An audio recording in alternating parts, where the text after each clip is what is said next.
22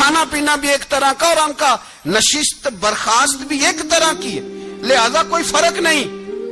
حضرت ابو ہریرہ کہتے ہیں میں لے کے آیا اور جناب عمر کو جب میں نے کچی زمین میں تامت سمیٹ بیٹھے دیکھا تو میں رو پڑا۔ میں نے اس مصر سے آنے والے کو کہا تو اس کے جلوے دیکھ، اگر اس کی ذات میں اتنا حسن ہے تو محمد عربی کا مقام کیا ہوگا۔ یہ مقام غور ہے، مقام غور۔ 10 محرم کو لوگ دیگے پکائیں گے نا، نہیں پکانی ہے، کوئی بول دے نہیں، ہاں نہ نہیں کر دے، پروگرام بدلیا تو نہیں دی عید کی کہ وہی کام شروع ہوا ہے لاسٹ ٹائٹ ہونے والا، کیوں جی پکنی ہے نا دیکھیں 10 محرم کو انشاءاللہ تعالی، ہم بھی پکائیں گے انشاءاللہ، یہاں بھی پروگرام ہوگا۔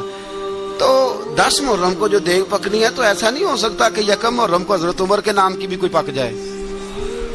اگر امام حسن حسین کے نام کی دیگیں پکے تو جو امام حسن حسین کے سے پیار کرنے والے ہیں، جو امام حسن حسین سے، ہم لوگوں نے بھی عجیب رٹا اپنایا ہے نا، ہم لوگ بات کا ایک پہلو دیکھتے ہیں دوسرا نہیں دیکھتے۔ حضرت امام حسن اور حسین کو بھی نبی پاک نے شہید کہا اور جناب عمر کو بھی رسول اللہ نے خود شہید فرمایا، فرمایا شہید ہے، خود فرمایا اپنی زبان سے کہ یہ شہید ہے، خود میرا عمر شہید ہے۔ تو ان کے نام کی دیگ نہیں پکنی چاہیے، اس طرف نہیں ہماری توجہ ہونی چاہیے۔ اور اہل بیت نبو، یہ بات میں پہلے بھی کرتا ہوں آج پھر کرنا ضروری سمجھتا ہوں، اہل بیت کا پیار، سن لو کان کھول کے، اہل بیت کا پیار اگر ہمیں کسی نے سکھایا ہے تو سیدنا عمر فاروق نے سکھایا ہے۔ اہل بیت نبوت کی محبت اگر کسی نے سکھائی ہے تو کس نے سکھائی ہے؟ بول کے بتائیے، حضرت عمر نے۔ اہل بیت کا پیار ہمیں حضرت عمر نے بول کر کے سکھایا ہے۔ بھائی یاد رکھیں، کسی کی طاقت نہیں تھی دم مارنے کی حضرت عمر کے سامنے، طاقت ہی نہیں تھی، کیسر و کسرا کانپ جاتے تھے، جرأت ہی نہیں کرتے تھے حضرت۔ اور ہمارے تو تعلقات بڑے ہیں نا غیروں سے۔ حضرت ابو موسیٰ اشعری رضی اللہ تعالیٰ عنہ فرماتے ہیں میرا منشی سائی تھا، وہ کاتب کہتے تھے وہ لوگ، میرا حساب کتاب عیسائی تھا۔ تو فرماتے ہیں ایک دن میں نے وہ سارا حساب کتاب لین دین کے حضرت عمر کو دکھائے تو فرمانے لگے جس نے لکھے ہیں اس کو بلاؤ۔ کہنے لگے حضور مسجد نہیں آ سکتا۔ کیوں نہیں آ سکتا؟ کہنے لگے وہ عیسائی ہے۔ کہتے ہیں حضرت عمر جلال میں آ گئے۔ آپ فرمانے لگے جنہیں رب دور کرتا ہے تم کیوں قریب کرتے ہو؟ جنہیں اللہ دور کرتا ہے۔ فرمایا تم غیروں کو اگر عہدے دو گے تو اپنوں کا کیا بنے گا؟ اگر تم غیروں کو عہدے دو گے تو اپنوں کا۔ یہ سوچ ہے جو آج برما کے مسلمانوں کے لیے بھی ضروری ہے۔ کہا اگر تم غیروں کو عہدے دو گے تو اپنوں کا۔ ہم نے غیروں کو عہدے دیے تو دیکھا نا اپنے کس طرح کاٹے جا رہے ہیں۔ غیروں کو جو عہدے دے دیے یارانے سارے غیروں سے، روز دعویٰ ہوتا ہے چین ہمارا سجن ہے، چین ہمارا دوست ہے۔ او بھائی دوست ہے تو اس سے کہو نا کہ برما تو تمہاری ایک چھوٹی سی ریاست ہے، چین کے بغیر تو وہ سانس بھی نہیں لے سکتا، اس کو کہو نا اس حکومت پہ دباؤ ڈالے۔ لیکن ہم لوگوں نے غیروں کو عہدے دیے تو اپنے پس گئے۔ حضرت عمر کہتے تھے ذمی کا ہم ادب کریں گے، ذمی کافر کا ہم، ایسا کافر جو مسلمان ریاست کو قبول کرے، بدامنی نہ پھیلائے۔ ایک آدمی کو آپ نے دیکھا آنکھوں سے نابینا ہے اور بھیک مانگ رہا ہے، تو حضرت عمر کو نظر آ گیا، فرمایا کون ہو؟ اس نے کہا میں یہودی ہوں۔ فرمایا بھیک کیوں مانگتے ہو؟ کہا جب تک تندرست تھا مسلمانوں کو جزیہ دیتا تھا، بوڑھا ہو گیا ہوں کیا کروں؟ حضرت عمر نے گھوڑے کی پشت پہ بٹھایا کافر کو، گھوڑے کی پشت پہ بٹھایا اور بٹھا کے مدینے لائے۔ حضرت علی شیر خدا وزیر خزانہ تھے، فرمایا علی اس کا وظیفہ جاری کرو۔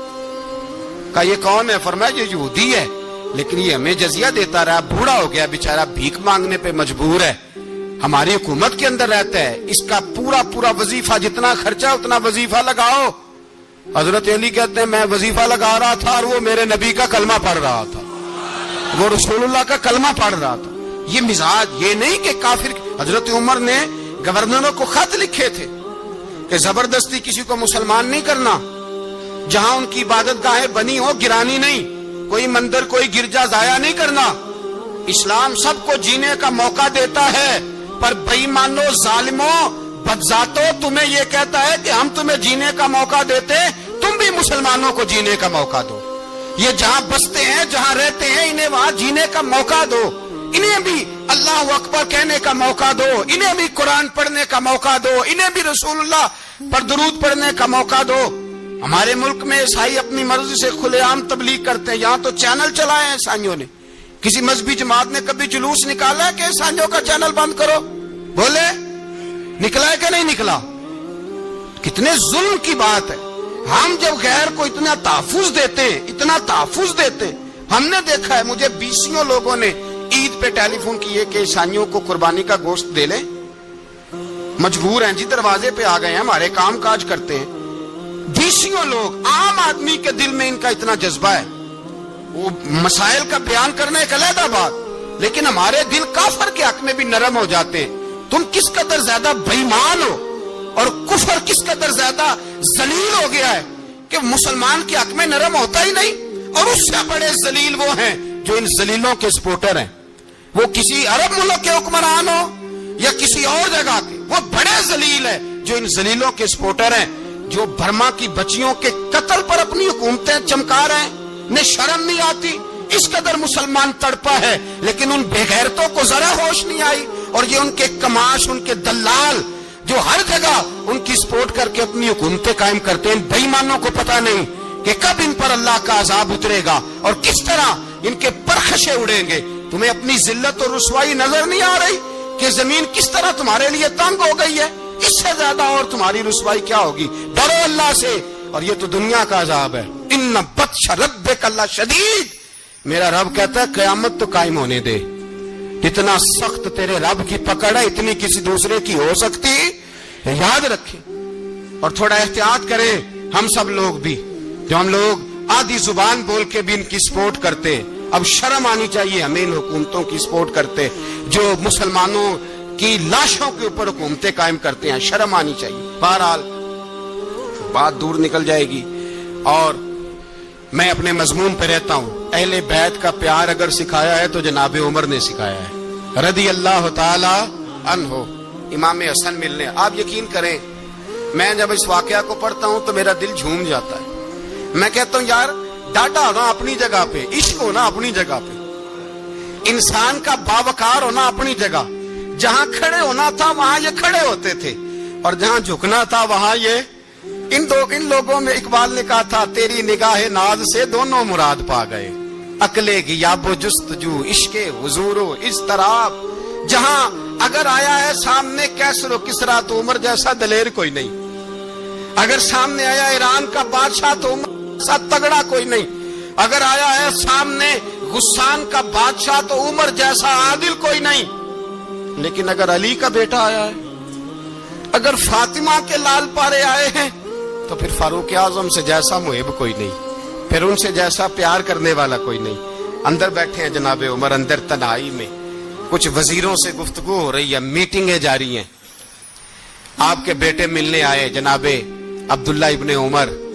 ابا جی ملنے آئے. بات ٹھہرو، بات کر رہا ہوں، کوئی نہ اندر آئے. صاحبزادہ باہر کھڑا ہے. تھوڑی دیر گزری تو امام حسن بھی آ گئے. کون آئے؟ آپ کو جو ملے گا امام صاحب کا نام لینے سے، وہ سردار ہیں جنتیوں. کون آئے؟ سارے بولیے.